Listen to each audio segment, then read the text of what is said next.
Good evening. We're heading to Viking Longhouses, the homes built to face deep winter.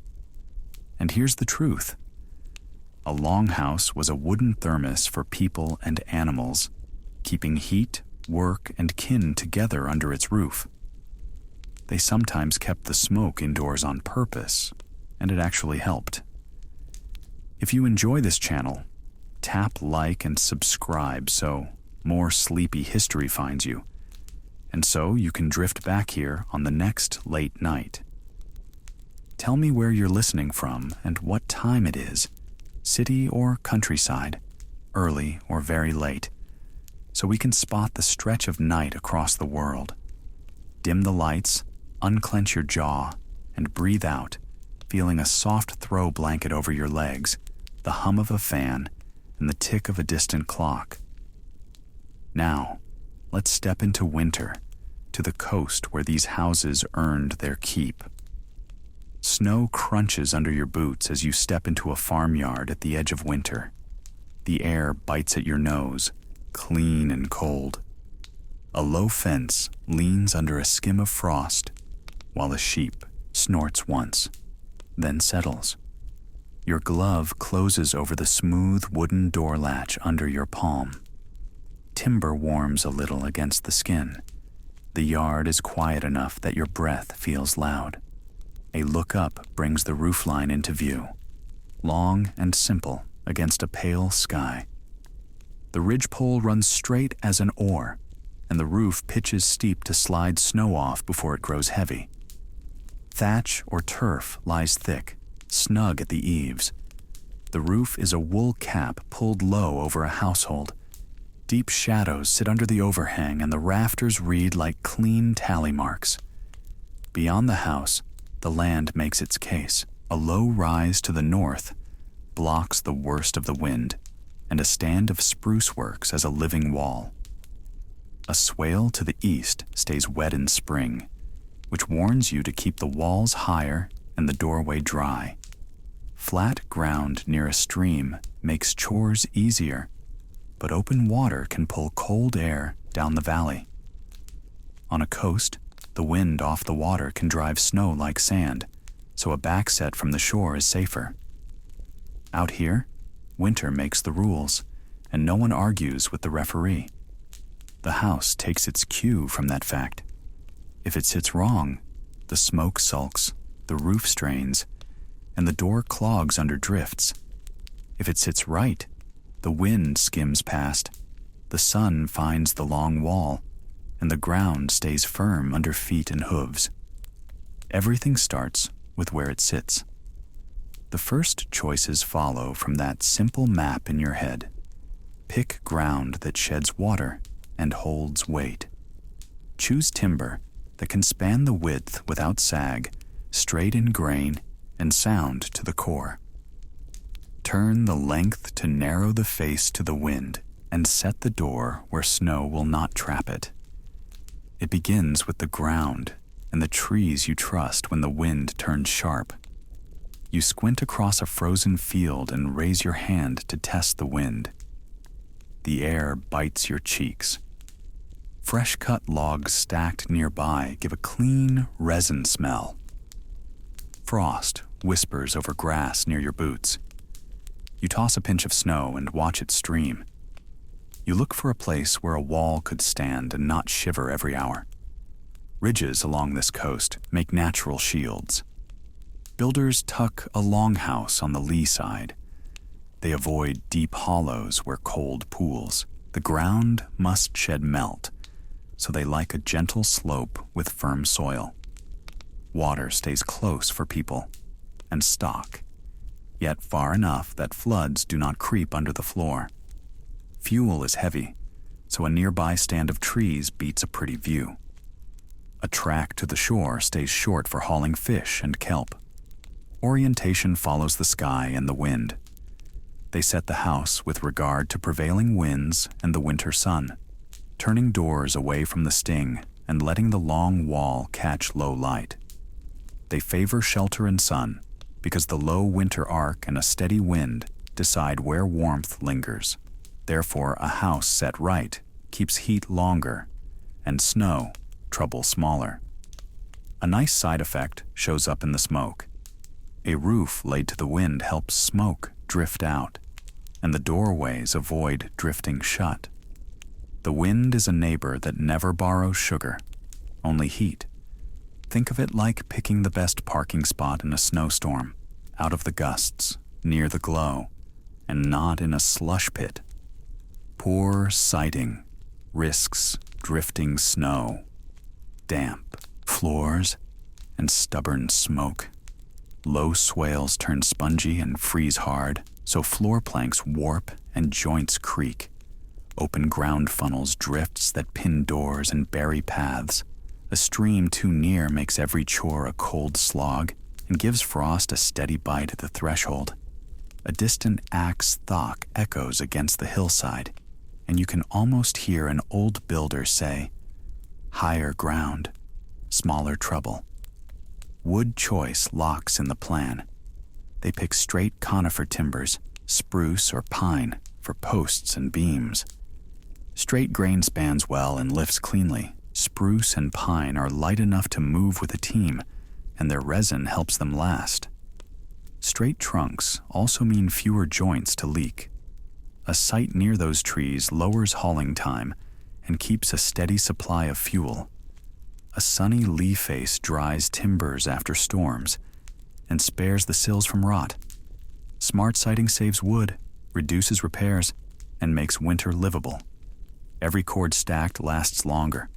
Every wall holds steadier, and the animals stomp less in the night.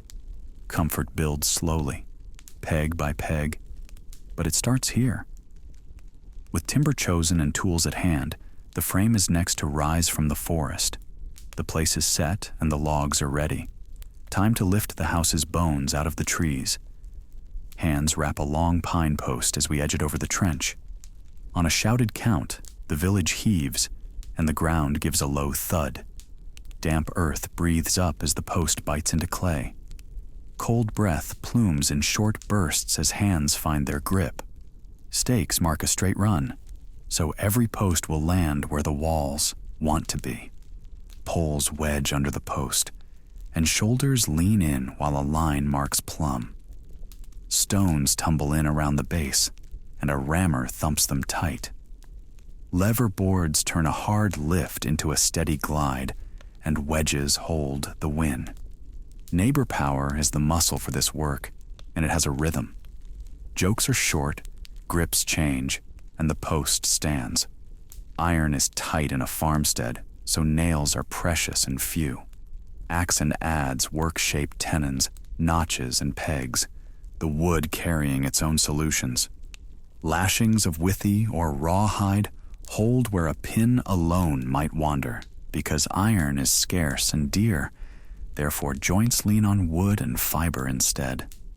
Think of the frame like assembling a bed without an Allen key, only you trust your fit more than any tiny wrench. Earth-fast posts sit directly in soil, which is quick and strong on day 1 but hungry on year 10. Rot rises from wet ground, and feet of posts go soft first.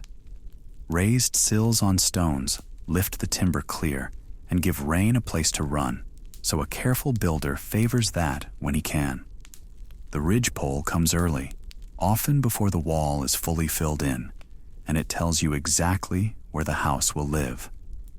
A rope creaks softly as the ridge eases upward. Paired interior posts catch it on their shoulders while forked props steady the ends. A dozen hands walk it up with poles, and the oldest neighbor calls the timing. This is the same communal lift used for boats and barns. Around here, the ridge is the most respected stick in town. A true frame pays off when storms push at it from the fjord. Tight joints share strain across the posts and tie beams, and diagonal braces lock wobbles into triangles. Wooden pegs swell a little in wet weather and grip harder, which is a handy habit in a snow month. The result is a stiff skeleton that resists flex and keeps the roof honest. When the wind moans, the house answers with a settled hush, not a rattle. Now the roof must answer snow, wind, and weight with a plan that matches this backbone. The skeleton stands, and now it needs a roof that laughs at snow. You plant a boot on the ridge beam and put a careful bounce into the rafter. Straw rasps your sleeves, the crisp chill sits under the eaves. Thatch rustles as a gust skims the peak. A crow settles, then lifts off when the beam shifts. The beam answers with a small spring, not a sag. Steep rafters climb at an angle set by winter. Purlins run along their sides and tie the frame into rails. Tight overlaps up at the peak and down the slope make water slide and keep melt from crawling backward. Because heavy snow stacks on every surface, therefore the pitch stays sharp and the purlins stay stout along the span. Sag or leaks can bring sudden collapse and soaked bedding. Every join gets attention and each tie sits snug. A straight ridge keeps the line true, so weight flows cleanly. Load leaves the thatch and hits the lath. It sinks into rafters and purlins, then drops to posts and earth.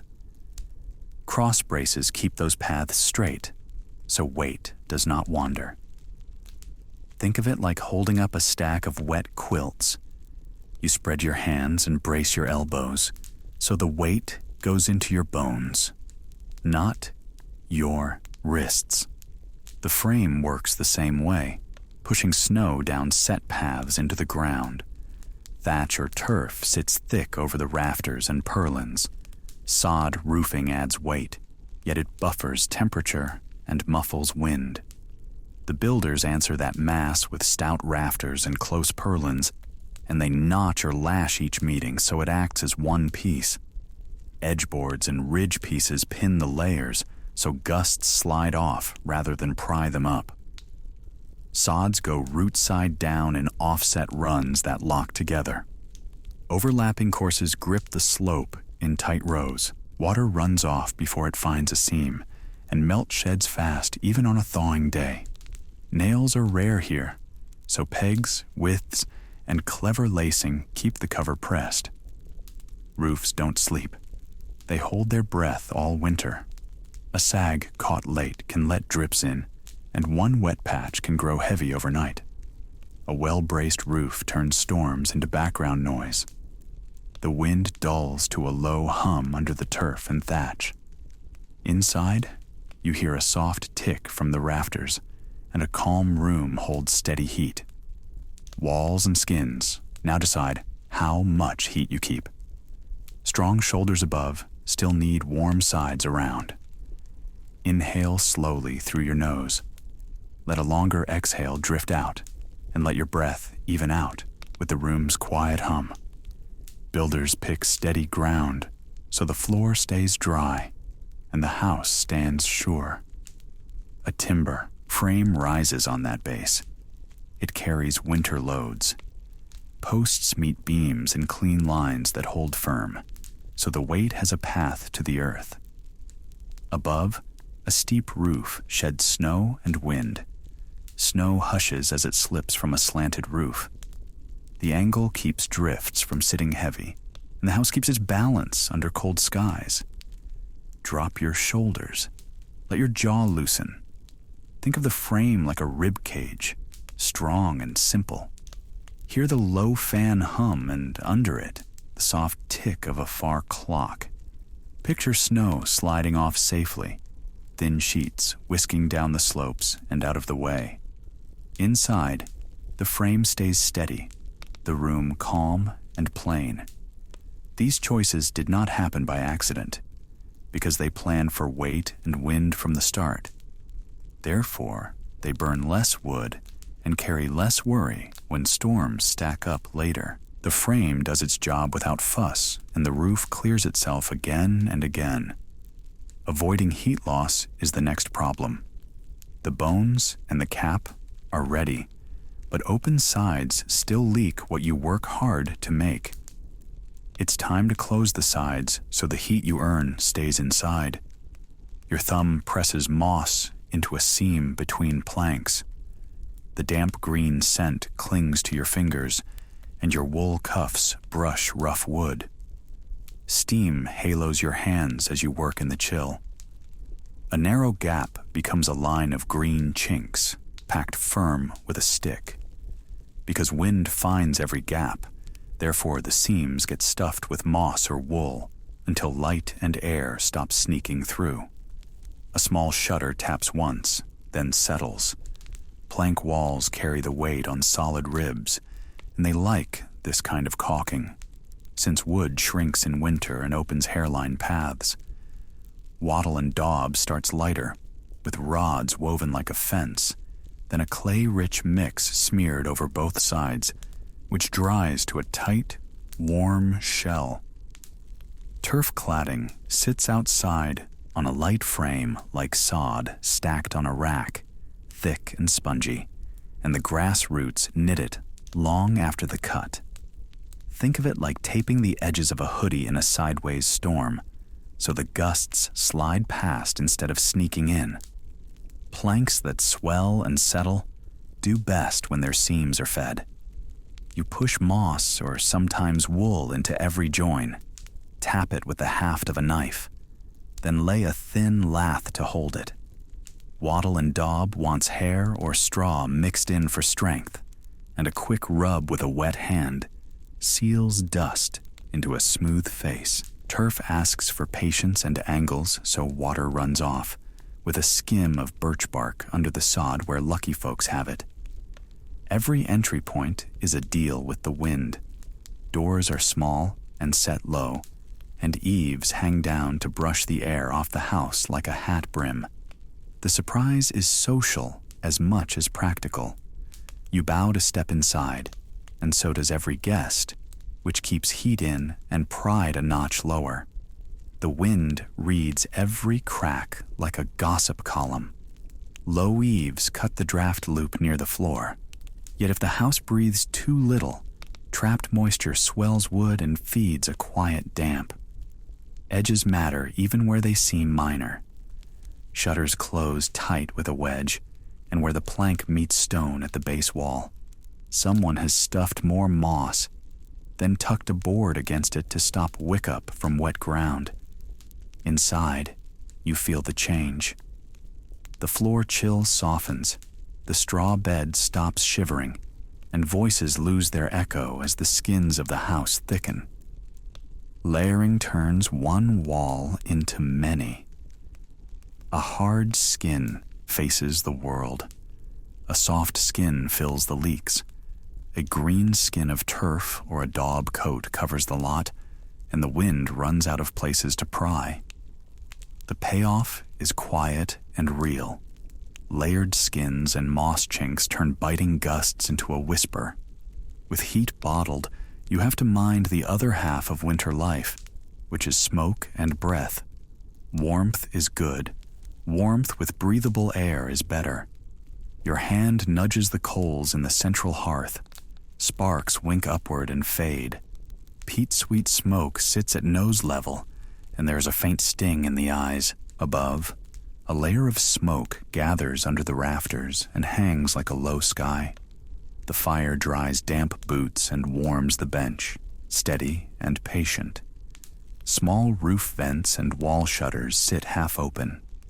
A quick lift of a latch or a wedge of wood shifts the draw. People read the wind and the weather and make small fixes without fuss. Outside, wind tests the shutters and moves on. A soft draft edges across the floor, cool at the ankles. A tall chimney is missing. Why not build one? Excellent question. Because a high flue would pull warm air and lift it out fast.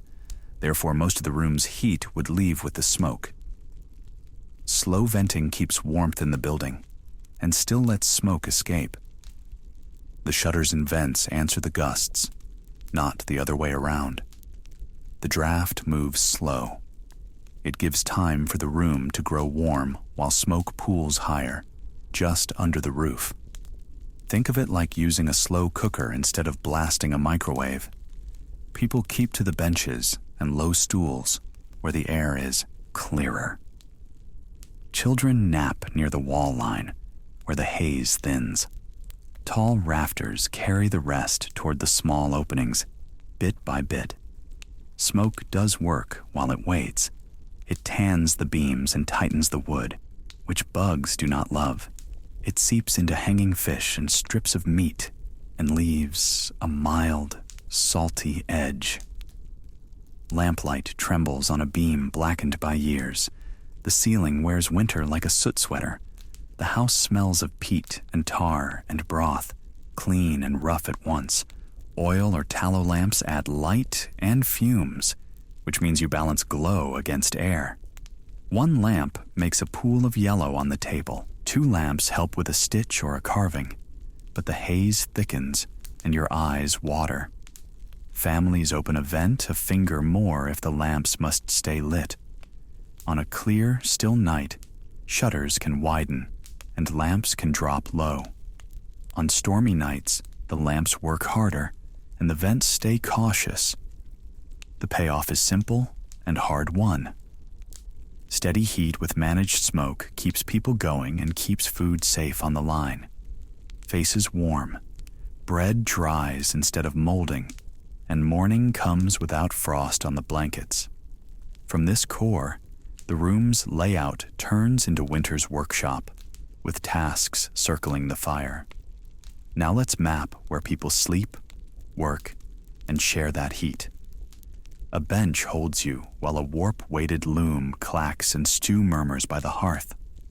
Lanolin from the wool shines on your hands, and steam drifts from the iron pot as the ladle knocks softly against its rim.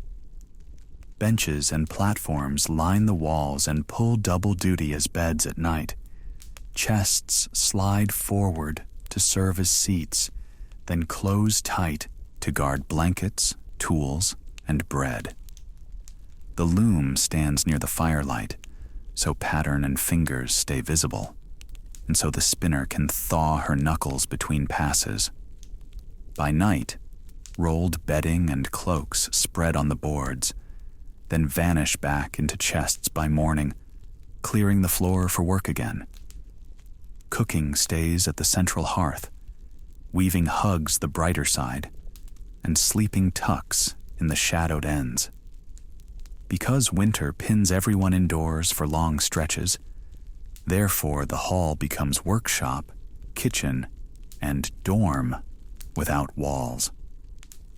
Think of it like an open-plan studio with strong barn vibes. A central lane carries traffic, with quiet pockets pressed to the edges, and smoke finds the roof seam in a slow drift.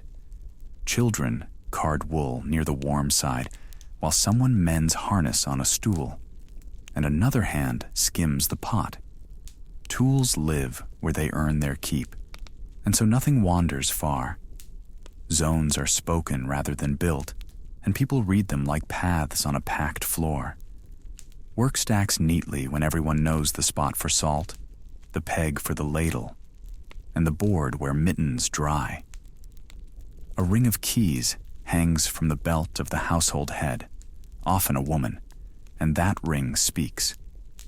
Keys mark who controls the stores and who unlocks the chest with grain, smoked meat, and the good ale. She decides when the cured fish comes out and when the last cheese is for guests. Privacy is a blanket, not a room. Rationing runs on simple math and memory, so the right measure lands in the pot, and the last sack does not vanish in a week. Shelves near the cooking space keep daily food within reach, while deeper stores sleep farther back. Dried bundles, sealed barrels, and tough loaves wait for their turn, and the person with the keys decides the rhythm. Rules keep peace when the wind says stay put, and a look at the keys can settle a dispute faster than a shout. Even the cats learn the route from bench to hearth to corner, and nobody moves the chest that props the door without asking. Food lies close to hand, benches fold into beds, and the loom keeps hands busy. so the house holds steady through the short light. Zones keep order, stores stay accessible, and work goes on even when the door is snowed in. A cat rotates to the warmest plank without asking, which is the same thing the people do, only with more talk. Shared heat thickens when 4 hooves cross the threshold, and once the animals join the picture, the warmth takes on a different kind. Breathe in through your nose, smooth and steady. Let a longer exhale slip out, slow and unhurried, like a soft tide going out. One long room holds family, sleep, and work. A central hearth gives light and cooks. A low layer of smoke softens the light above eye level. Firelight folds into the edges of the room. A loom stands near the wall, its winter handiwork steady and calm. Careful storage lines the sides, with food raised off the floor and wood kept close. Benches line the walls with chests beneath, so every timber is used. A small smoke vent lets the draft find a path, kept narrow to defend the warmth. People sit and sleep close. Shared heat in tight space is a strategy that saves fuel and strength. Let your brow ease. Let your shoulders drop and rest. A soft tick from a distant clock keeps a friendly count. Warm air settles lightly along your neck. Let your jaw unclench and let the eyes rest soft. The quiet hum of your room meets the imagined crackle of coals. In a longhouse, banked embers last till morning, while voices fade. Footfalls become soft, as felt in the mind's ear. Ash pulled over the coals keeps them alive till dawn. Small routines keep the place in order, because the loom, the hearth, and storage followed set habits. Therefore, the long nights kept a gentle order. Think of it like a phone on low power mode, trimming every extra glow to make it to morning. Hands weave or mend by the hearth, and counts are kept, so nothing is wasted. The loom gives a quiet clack, and the wool moves on. Ash is banked, and water is set near the fire for morning. Tools go back to their places, and lids close tight. The rule is simple and steady, and that steadiness helps as much as the fire. A plank door at the far end leads to the byre. A thin plank wall separates stall and hall, so warmth drifts through even when the door stays shut. Cattle and sheep wait there and add useful warmth, their breath heavy and damp. They bring muck and noise too, and straw clings to boots, but the heat is real. Step toward that door now, and the air grows warmer. Open the byre door, and the temperature steps up. You lead a cow onto fresh straw. Your breath fogs the air. Sweet hay sits close by, clean and mild. The animal snuffs, slow and calm. You guide the rope, and she steps into place. A wooden gate latch clicks and holds. At the byre end of the longhouse, partitions frame a sensible row. Posts and planks divide pens, so hooves and horns do not wander. Deep bedding straw waits underfoot, thick and dry at first. Simple drainage pathways run along the floor to pull wet toward a shallow channel and out under the eaves. A stout door and a low threshold mark the divide from the living room. The warm, humid air presses your cheeks, gentle but heavy. Animal heat does work. The herd throws off steady body heat that lifts the room a few degrees because every rumen and lung is a tiny engine. Therefore, moisture and smells rise too, unless you keep air moving. Think of it like running a space heater that moos. Vents near the roof help, and the door opens often in short, brisk bursts to stir the air without losing all the warmth. Manure and straw, layered right, start to compost. The mix warms from within, so the floor under the animals is not a cold sink, but a slow heater. Straw crackles under hooves and settles. Each morning and evening, you fork new straw in and rake the old to a heap just outside, where steam curls in the gray light. The channel you cleared moves liquid away before it pools at the posts. The animal side stays damp at times, but the living side keeps drier boards and better sleep. Warmth has a price, and it's paid in chores. Daily mucking routines keep the pens from turning sour, and they keep hooves sound. The compost heap throws off useful heat, but you have to turn it and keep it covered so flies and stink do not take over. A sloppy byre invites illness, parasites, and damp rot that creeps into beams. Handled daily, the byre's warmth outweighs its mess and pests, and meals cook faster when the room is not fighting the cold. Hands do not work alone in this season. Children carry straw and a pail. Neighbors trade time and tools when someone falls sick or needs to mend a drain. The animals give heat. The house keeps it. And people tie the knot in the middle by showing up. Pitchfork in hand, winter keeps going. And the house stays alive only if you tend it. You rake snow from the eaves as neighbors pass a log along the line. The teeth of the rake pull the white load clear of the overhang. Snow squeaks under boots, and fresh resin brightens the air. A sledge whispers over a packed path. Hands do not rush. Hands repeat the same steady moves until the edge is safe. Roof rakes stand ready by the door. Wood piles sit stacked under a low cover, set on rails to keep ground wet away. Sledge paths are kept open between houses and out to the tree line. Clearing drifts happens after each fall, not after a week. Drifts are cut away from walls so melt will not soak the timber. Thatch is trimmed where it overhangs so the roof sheds clean. Fires are fed on a clock and ash is banked at night to hold a core. Lashings along the ridge and wall plates get a hand check. Doors and thresholds stay clear so no one must dig out to leave. Maintenance fills the daylight. Pegs are tapped tight and withes are retied where bark has dried. Vents are scraped free so smoke can pull, and the turf along the windward wall is reset where it slumped. Where turf meets post, moss is pressed in to stop a thread of wind. Neglect risks roof failure, smoke, backflow, and isolation during storms. Because small repairs are made before the sky turns, therefore the storm finds fewer weak seams to pry. Ears listen for a beam that starts to creak. Eyes track a line of frost that marks a draft. Fuel piles mark progress. Oldest wood burns first, and green rounds wait their turn near the smoke. Cross stacks leave air to move.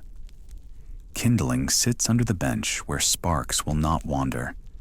Peat blocks and brush join the stack when forests run thin. Blue twilight deepens as the last log settles on the stack. Neighbors move like a slow relay.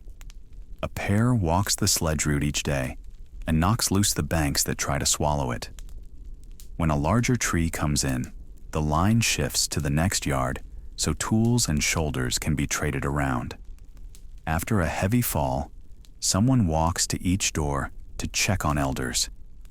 Seasonal gatherings coordinate help and settle practical disputes. The surprising part is that these meetings also swap tools, news, and spare thatch, so a thin patch on one roof can be mended before it leaks. A hot broth appears, and so does a borrowed auger. Routines run tight and simple. Think of it like updating your phone before the cold bricks it. One family sharpens blades while another checks fences. Then they switch the next day. When tools travel, notes travel with them. So, a small crack is known across the lane.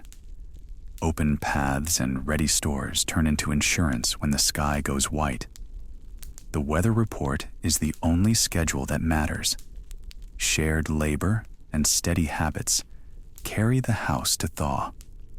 Let the house hold you while the night does its work. Set the rake down. Feel the quiet deepen as the work pauses. These winter houses were patient problem solvers. They met long nights with plain answers and steady rules. Each beam had a job, and each wall drew warmth close. People moved with care, saving effort where they could.